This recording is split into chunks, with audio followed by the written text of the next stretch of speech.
आपको उतना ज्यादा प्रेम नहीं। और रही बात आज की, आज तो भोजन का कोई मतलब नहीं। क्यों? क्योंकि मेरा न्योता तो विदुर काका के यहाँ, विदुर जी सबसे किनारे खड़े थे। उन्होंने कहा ना ना ना ना, हमने नहीं, चुप रहिए। अरे भाई सीधे आप यहाँ आए हैं, न्योता कब मिला? सीधे यहाँ आए? बोले वो चिट्ठी गई थी द्वारिका, जब भी पधारे तो सबसे पहले हमारे यहाँ प्रसाद पाने आए। अरे महाराज उनको स्वयं की व्यवस्था नहीं तो आपको क्या खिलाएंगे? बोले इससे हमको क्या मतलब? अरे न्योता दिया, कुछ ना कुछ व्यवस्था तो की होगी। तुरंत दुर्योधन ने कहा कि भैया भोजन से काम नहीं चलेगा। अपने खजाने में ले गए, पूरा का पूरा खजाना सामने कर दी। महाराज स्वीकार किया कीजिए, लेकिन भगवान के सामने संपत्ति क्या है? संपत्ति की अधिष्ठात्री भगवान के चरणों में लेटती हैं, इसका क्या महत्व? अपना वैभव दिखाने का प्रयास किया, लेकिन भगवान ने तुरंत अपने तेज से सबको स्तंभित कर दिया और सीधे चल पड़े महाराज विदुर जी। अच्छा विदुर जी महाराज तुरंत वहां से चल पड़े। पहले गरीब जो है ना, गरीब ज्यादा देर तक सभा में नहीं बैठ सकता। विषम सभा दरिद्रस्य, दरिद्र को सभा विष की तरह, क्योंकि घर में तमाम तरह की समस्याएं होती हैं। हाँ हम तो आराम से बैठे रहे, लेकिन जिनको रोज खाना रोज कमाना, वो अगर सभा में बैठे रहेंगे तो कमाई कैसे होगी? कमाई नहीं होगी तो चूल्हा कैसे जलेगा? विदुर जी तुरंत वहां से चल पड़े। कह दिया यदि आ गए तो क्या खिलाएंगे? कुछ भी तो नहीं है। अच्छा हम तो नमक रोटी भी खा ले तो चलता है, नहीं भी कभी हो तो उसमें भी चलेगा, लेकिन अगर कोई आए तो उसको तो सम्मान करना पड़ेगा। सीधे महाराज जा रहे हैं, आगे जाकर के देखा एक व्यक्ति जो है ना रास्ते में अपने सेवकों से झाड़ू लगवा रहा था। विदुर काका राम राम। बोले राम राम जी आप कौन हैं? बोले मेरा नाम इंद्र है महाराज, हमारे महाराज की यहीं से सवारी निकलेगी।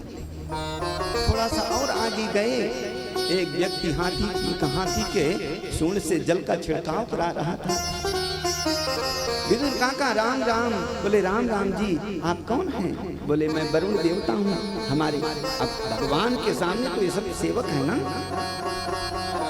हमारे प्रभु की सवारी इसी रास्ते से जाएगी, धूल ढककर न उड़े इसलिए थोड़ा सा छिड़काव कर दे। थोड़ा सा और आगे गए, एक व्यक्ति महाराज ऐसा मिला जो दोनों तरफ लड़ियां बनवा रहा था। इसने भी कहा विदुर काका राम राम। बोले राम राम आप कौन हैं? मैं कुबेर हूँ, प्रभु के रास्ते में किसी प्रकार की कोई गड़बड़ी ना हो, सजावट कर दी जाए। सीधे गोपों की बजरिया में जाते हैं विदुर जी महाराज, जहाँ ग्रामीण अंचल के लोग रहते, छोटी छोटी दुकानें होती हैं, ज्यादा संपन्नता की नहीं, वहाँ सस्ती चीजें भी मिल जाती हैं। अच्छा विदुर जी महाराज के पास में ज्यादा पैसे भी नहीं, 10-20 रुपए, पहले के समय में 10-20 रुपए का भी महत्व होता था। अच्छा 2 पैसे की वो लैया होती, लैया पट्टी, वो भी ले लिया, थोड़ा सा माखन मिश्री ले लिया, थोड़ा सा बेसन के लड्डू ले लिया, अब 2-4 आइटम तो जमाना पड़ेगा, थोड़ा सा नमकीन ले लिया। और सोचने लगे कि भाई ये थोड़ा थोड़ा, क्योंकि बड़े आदमी थोड़ा ही थोड़ा खाते हैं, भगवान थोड़ा ले लेंगे और जो बचेगा हमको प्रसादी हो जाएगी। अब ये सब ले करके विदुर जी अपने कुटिया पहुंचे, इसके पहले ही भगवान पधार गए। विदुरानी यहाँ बैठ करके भगवान के सामने, छोटे से ठाकुर जी थे ना, मना रही हैं प्रभु आप तो धनवंतों के भगवान हैं, श्रीमंतों के यहाँ हमेशा जाते हैं, गरीबों से आपको क्या लेना देना? ये कुटिया भी आपका मंदिर है, यदि मंदिर माना तो आपको आना पड़ेगा, घर माना भले ना आओ। भगवान ने दरवाजा खटखटाया, जल्दी दरवाजा खोलो। विदुरानी दौड़ करके आई, देखा प्रभु सामने खड़े हैं। महाराज भाव विभोर हो गई, आइए महाराज स्वागतम सुस्वागतम, पधारिए पधारिए। अंदर बड़े प्रेम से ले गई, लेकिन अंदर कोई ठिकाना थोड़ी है, 10 बाई 10 की कुटिया, अब बिल्कुल ऐसे ऐसे जगह कहाँ बैठा मन में होने लगा ना। एक सुंदर सा पट्टा लेकर के आई लकड़ी का, बड़े प्रेम से बैठाया और पंखा हिलाने लगी। देखिए पंखा उनका हिलाइए नहीं, भूख लगी है, 3 दिन पहले द्वारिका से निकला, सोचा कि दुर्योधन के यहाँ कुछ भोजन पानी की व्यवस्था, लेकिन अभिमान की बदबू आ रही थी। कुछ भी नहीं लिया, कुछ भी लाओ, भूख लगी है। विदुरानी कहती महाराज कैसे आप कहते हैं, अरे गरीब जब संकट में होते हैं तो आप पुकारते हैं, हमारे यहाँ कुछ भी नहीं है। भगवान ने कहा कि कुछ तो लाना पड़ेगा, काका जी आएंगे, कुछ ना कुछ व्यवस्था करेंगे। नहीं नहीं नहीं, कुछ तो केले का बन है, ये कदली बन में रहते थे विदुर जी, तो केले की तो कोई कमी नहीं है। ज्यादा केला खाएंगे तो जुकाम भी हो सकती है। अब आप केला, भगत जी भी केला लाए हैं। अब इतना बढ़िया, आपको शाम के समय थोड़ा प्रसाद दिलाएंगे। देखने में तो हरे हरे हरे, लेकिन इतने स्वादिष्ट।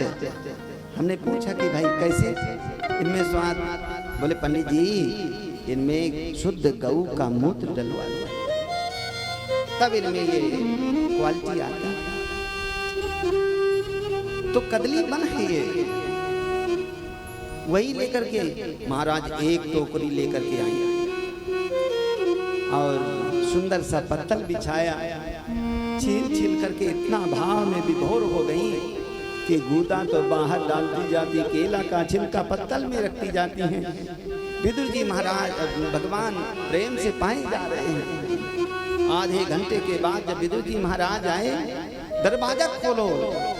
ज्यों ही विदुरानी दौड़ करके गई, दरवाजा खोला, देखा कि विदुर जी महाराज का रोम रोम प्रसन्नता से खिला। क्या हुआ? बोले देवी भरी सभा में प्रभु ने कैसा सम्मान किया, कैसे बताऊं? दुर्योधन के 56 व्यंजनों को तिरस्कृत कर दिया। प्रभु ने कहा कि मेरा न्योता विदुर का सुनो, ये जो लेकर के आए हैं सुंदर से जमाओ। सबसे पहले तो गऊ के गोबर का चौका लगाओ और ये जमा करके रखो। हाँ जल्दी करो, नहीं आते होंगे। बोले आते होंगे कि पधार गए हैं? अरे कुछ खिलाया पिलाया? बोले कुछ भी नहीं था, केला थे, छील छील करके रख दिया, पा रहे हैं। विदुर जी महाराज ने देखा कि 25 केला के छिलका रखे पत्तल में। अब गूदा बाहर पड़ा है, भगवान छिलके खाए जा रहे हैं। महाराज ने डांट करके कहा तुमने भांग खा रखी है। पहली बार प्रभु हमारे यहाँ पधारे, क्या खिलाया? और आप भी नहीं कहते। भगवान को तब याद आया, राम राम राम राम, मैं छिलका खा रहा था। महाराज जो लाए थे, महाराज ये पाइए, लेकर के आया हूँ। भगवान ने उनको भी पाया। एक बात कहें, जो स्वाद इन केले के छिलके में, ये इसमें नहीं है। काकी जी ने हमको केला के छिलका खिलाया, केला का गूदा खिलाया, मैं नहीं जानता।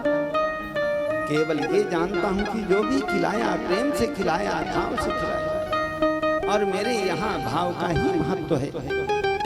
बांध लेते भक्त मुझको प्रेम की जंजीर में, बांध लेते भक्त मुझको प्रेम की जंजीर में।